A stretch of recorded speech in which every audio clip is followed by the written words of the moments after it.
ہماری لیڈرشپ کا, starting from the Prime Minister of Pakistan, then the Finance Ministry,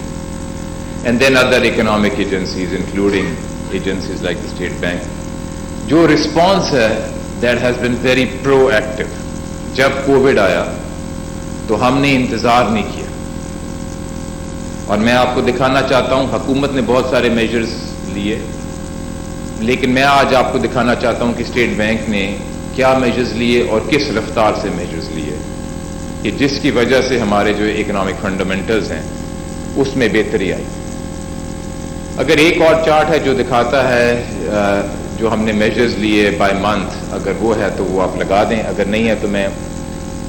آپ کو بتاتا ہوں کہ یہ وہ سارے میجرز ہیں جو ہم نے لیے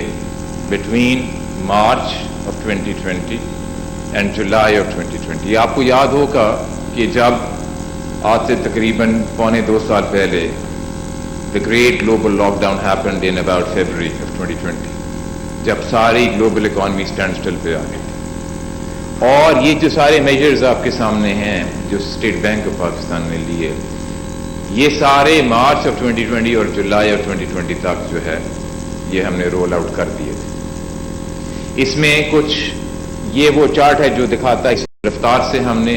ان میجرز کو رول آؤٹ کیا. یہ جو بیک گراؤنڈ میں ہے this is the number of cases پر ملین ان پاکستان, اور اگر آپ دیکھیں 2020 میں جس رفتار سے ہر ایک ورٹیکل لائن جو ہے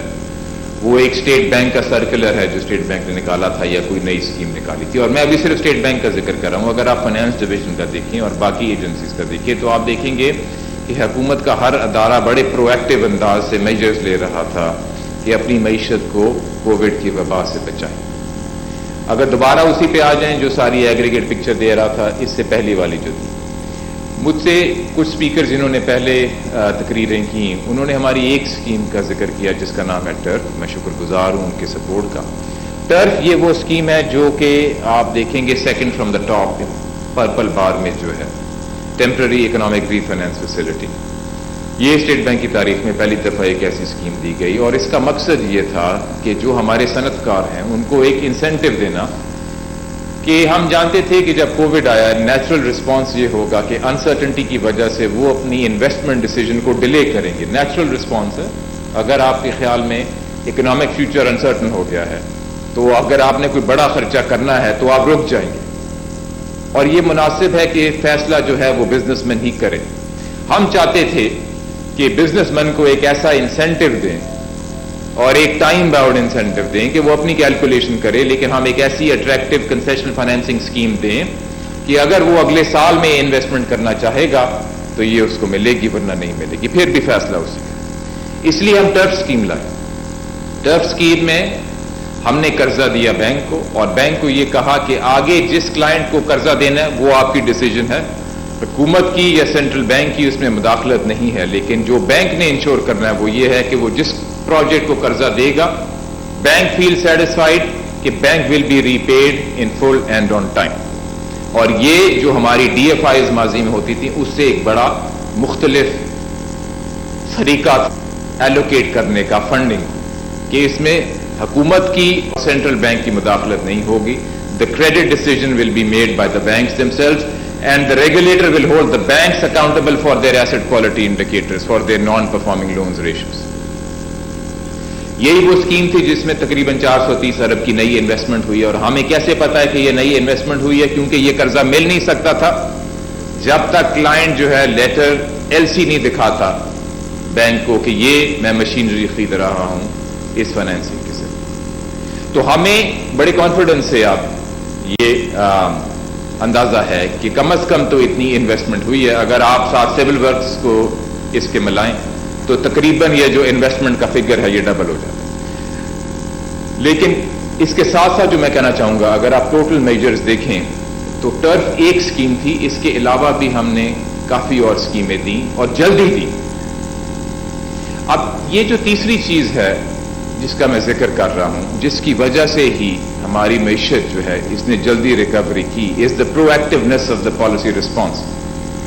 اور کووڈ کے جب چیلنج آیا, کیونکہ ہمارا رسپانس پرو ایکٹیو تھا, اس لیے ہماری گروتھ جو ہے جب وہ کم ہوئی, ہماری -0.5% GDP تھی کووڈ کی پیک پہ, اور اگر آپ اور ملکوں کو دیکھیں تو کہیں جی ڈی پی گروتھ -5%، کہیں -10%. تو ایک وجہ جس کی وجہ سے ہماری گروتھ کم گری وہ یہ تھی کہ رسپانس جو تھا with the leadership from the top was very pro active, اور سب اکنامک مینیجرز کو انسٹرکشنز تھیں کہ آپ نے out of the box solutions لانے ہیں اپنی معیشت کو بچانے کے لیے. اب اس پرو ایکٹیونیس کی ایک دوسری ریفلیکشن بھی ہے، کیونکہ اکنامک مینیجرز کی یہ ذمہ داری ہوتی ہے کہ جب گروتھ کولیپس کر رہی ہو تو آپ نے میجرز دینے ہیں کہ اس کو سپورٹ کریں. ساتھ ساتھ دوسری طرف اگر گروتھ بڑھ رہی ہو اور ایسے بڑھ رہی ہو کہ اس کا ہمارے تجارتی خسارے پہ زیادہ اثر پڑ رہا ہو تو اکنامک مینیجرز پہ پھر یہ بھی لازم ہے کہ اس کو ماڈریٹ کریں اور پرو ایکٹیولی ماڈریٹ کریں. اور اسی لیے اب میں دوسری سمت میں آنا چاہتا ہوں کہ ایک دفعہ جب ہم نے دکھا دیا کہ کووڈ سے ریکوری ہم نے ایک اچھی انداز میں کی، ساتھ ساتھ گلوبل کموڈٹی پرائسز کے چیلنج کی وجہ سے ہمارا کرنٹ اکاؤنٹ ڈیفیسٹ بھی بڑھنا شروع ہو گیا، اور آج کل اسی پہ زیادہ ڈسکشن ہے کہ ہمارا کرنٹ اکاؤنٹ ڈیفیسٹ بڑھ رہا ہے. تو میں آپ کو جو پوائنٹ بتانا چاہتا ہوں with regard to proactiveness وہ یہ ہے کہ جب ہم نے میجرز دینے تھے اکانومی کو سپورٹ کرنے کے لیے ہم نے جلدی دی، اور جب ہم نے میجرز لینے تھے کہ ہماری اکانومی میں کموڈٹی پرائسز اور ڈیمانڈ گروتھ کی وجہ سے ہمارا کرنٹ اکاؤنٹ ڈیفیسٹ مینیجبل رہے، تو پھر بھی ہم نے اس میں دیر نہیں کی. اور وہ کیا ٹولز ہیں جو ہم استعمال کر سکتے ہیں یہ انشور کرنے کے لیے کہ ہمارا کرنٹ اکاؤنٹ ڈیفیسٹ سسٹینیبل رہے؟ سب سے پہلی چیز جو ہے جس کا ذکر نارملی پبلک ڈسکورس میں ایک اور انداز میں ہوتا ہے وہ ہے ایکسچینج ریٹ. جون 2019 سے جو ہمارا ایکسچینج ریٹ ہے وہ مارکیٹ بیسڈ ہم نے بنایا، اور وہ اسی لیے بنایا کیونکہ اس سے پہلے جب وہ فکس ہوتا تھا تو کرنٹ اکاؤنٹ ڈیفیسٹ جو ہے وہ سسٹینیبل نہیں ہوتا تھا، اور جب وہ سسٹینیبل نہیں ہوتا تھا تو ہمارے ریزروز گرتے تھے. اگر آپ کے پاس وہ ایکسچینج ریٹ کا چارٹ ہے تو اگر آپ وہ کائنڈلی دکھائیں، یہ ہے ہمارا ایکسچینج ریٹ پچھلے تقریباً 2 سالوں میں، جنوری 2020 سے دسمبر 2021 تک. اور یہ جو نیلی لائن ہے یہ ہمارا ڈیلی ایکسچینج ریٹ ہے، اور جو بار ہے اورنج میں وہ سال کی ایوریج ہے. جو پہلے ہاریزونٹل بار ہے وہ 2020 کے ایوریج ایکسچینج ریٹ، اگر آپ ہر دن کا ایکسچینج ریٹ لیں اور اس کی ایوریج لیں،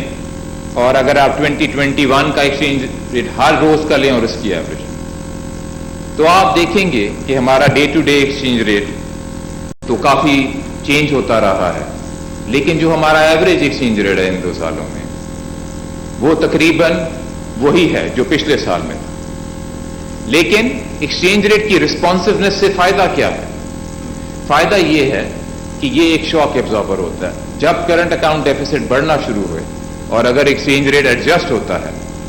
تو پھر اس کا امپیکٹ یہ ہوتا ہے کہ جو کرنٹ اکاؤنٹ ڈیفیسٹ جس رفتار سے بڑھنا تھا اس رفتار سے نہیں بڑھے گا اور سسٹینیبل لیولز پہ رہے گا. منتھلی اگر آپ ہمارا کرنٹ اکاؤنٹ ڈیفیسٹ دیکھیں تو ماضی میں جب ہمارا کرنٹ اکاؤنٹ ڈیفیسٹ کوئی $700 ملین سے بڑھنا شروع ہوا تو اس سے پہلا جو ایپیسوڈ ہے وہ شروع ہوتا ہے جولائی 2016 میں. اور میں آپ کو بتانا چاہتا ہوں what is the difference between then and what is the difference between now. اس وقت جب کرنٹ اکاؤنٹ ڈیفیسٹ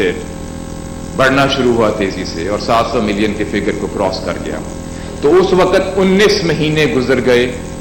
اور ایکسچینج ریٹ ہلا نہیں. دسمبر 2018 میں جا کے 2017 میں جا کے وہ ہلا. جولائی 2016 سے لے کے دسمبر 2017 تک جو ہے ایکسچینج ریٹ آپ کا وہی رہا.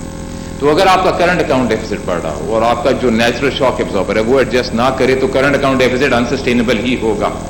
تو کہنے کی مراد یہ ہے کہ جس طرح پرو ایکٹیونیس سے ہم نے پہلے گروتھ کا سپورٹ کیا، اسی طرح جب آپ کرنٹ اکاؤنٹ ڈیفیسٹ بڑھ رہا ہے تو پرو ایکٹیولی اس کو مینیج کرنے کے بھی طریقے لانے ہیں. دوسری چیز ہے پالیسی ریٹ. ماضی میں جب جولائی میں ہمارا کرنٹ اکاؤنٹ ڈیفیسٹ یہ 700 ملین کا فگر کراس کیا